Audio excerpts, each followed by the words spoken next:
Hello, and welcome again to the Curious Wanderer Bible Study. Today we'll continue in Genesis 5 and 6, with the transition to Noah and the beginning of his story.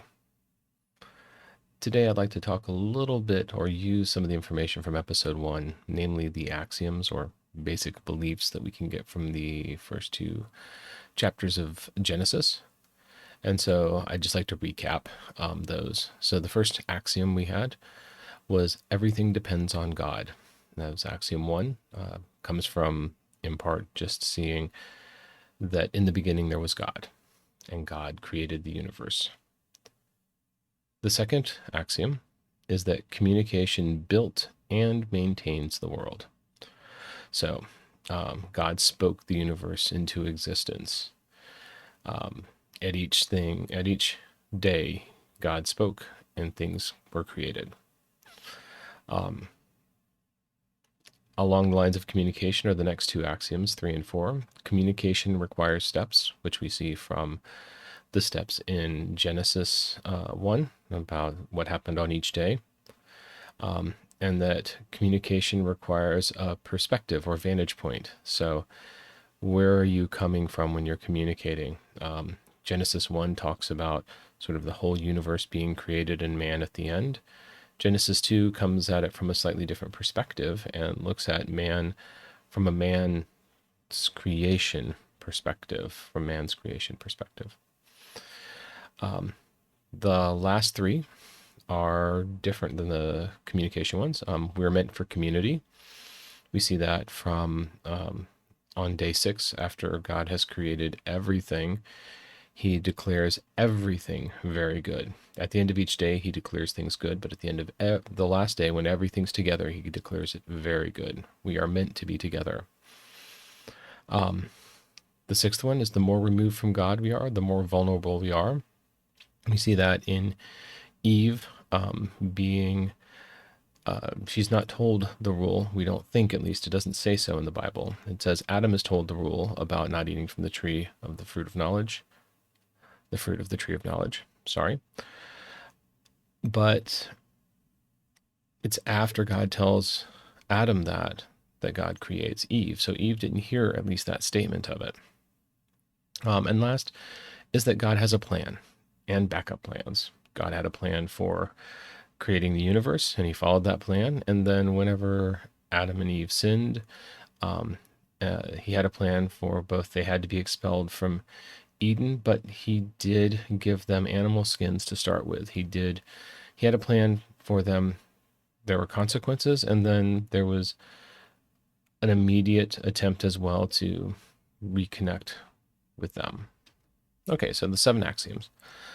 So Genesis 5 starts our transition away from Adam and Eve and the Cain and Abel story into Noah. So it's an interesting transition. Genesis 5, it feels a lot like just a dull litany of begats. This one was the son of this guy who lasted so long, etc. But it's actually much more than that. So if you remember from the 7 axioms, the third one in particular, that communication requires steps. In Genesis 4, just before this, we have Adam and Eve and Seth, their third son, who Seth is going to give rise to Noah eventually. We need to get from that perspective, from that setting, to Noah with continuity, so we can start to hear about the Noah story. We can't just go from one screen to another like they would do in a movie, because that leaves you disconnected. We need a connection there. We need to change our vantage point. We had the vantage point of early creation, and then we need to get this new vantage point, and we have to step through to get there. And so Genesis 5 provides that transition, or at least part of it. So we're seeing both axioms 3, needing steps, and 4, perspective and communication, coming to play here in chapter 5.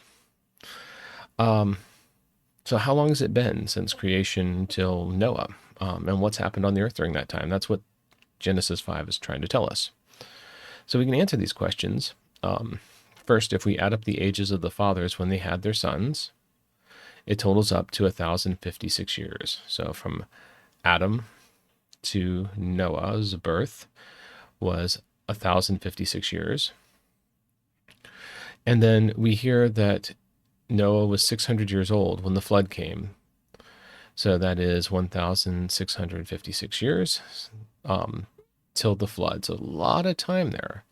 And so it's an interesting question about, well, what's been going on? So at least we have some context, though, about how long it's been. So what's going on in the intervening years? There's a lot of generations, and we hear the sons of sons of sons. We hear that they walked a certain number of years, or they were alive a certain number of years, and then they died. There's this pattern. But Enoch, a couple of generations before Noah, breaks the pattern. So for Enoch, when we hear about his life, altogether, so from Genesis 5:23 to 24, altogether Enoch lived a total of 365 years. Enoch walked faithfully with God, then he was no more, because God took him away. So Enoch was the only one that was described as walking faithfully with God. That same phrase, walking faithfully with God, is also used for Moses. So it's a very strong phrase. So there was at least one really good guy in those 1,656 year interval, or 1,056 if we just count from Adam to Noah's birth. And he was so good that he was one of only two people in the Bible who did not die, but who was taken away by God. Elijah is the other one. So there was at least one really good guy in those intervening years. But we don't hear much of anything else. So that lack of statement provides a bit of context that feels like things maybe have been going a bit sideways. And then in chapter 6, we have an interesting transition before we hear about Noah, describing the Nephilim as the children of the marriage of the sons of God with women. We hear about this in verses 1 through 4.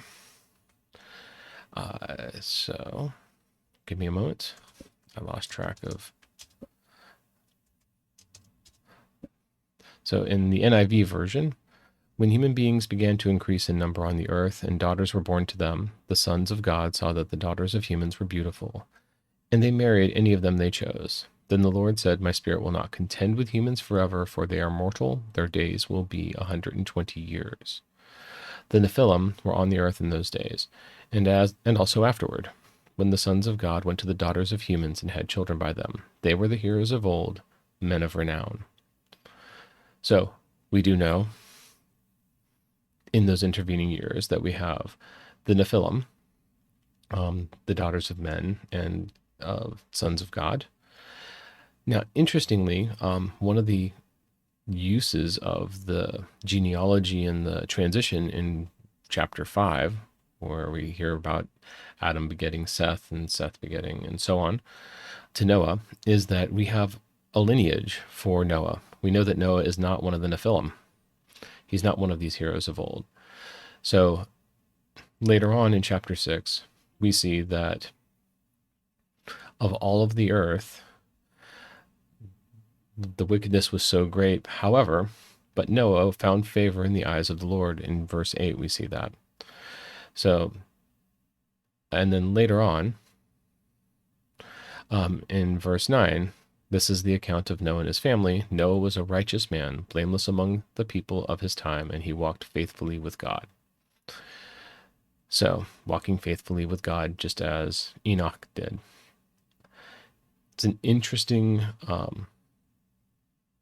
note there that of all of the people, he's the only one mentioned to be similar to Enoch, walking faithfully with God. There's all these Nephilim who have, at least some of them are out there, who have a more divine parentage and yet are still, they're certainly not doing well by what God would want.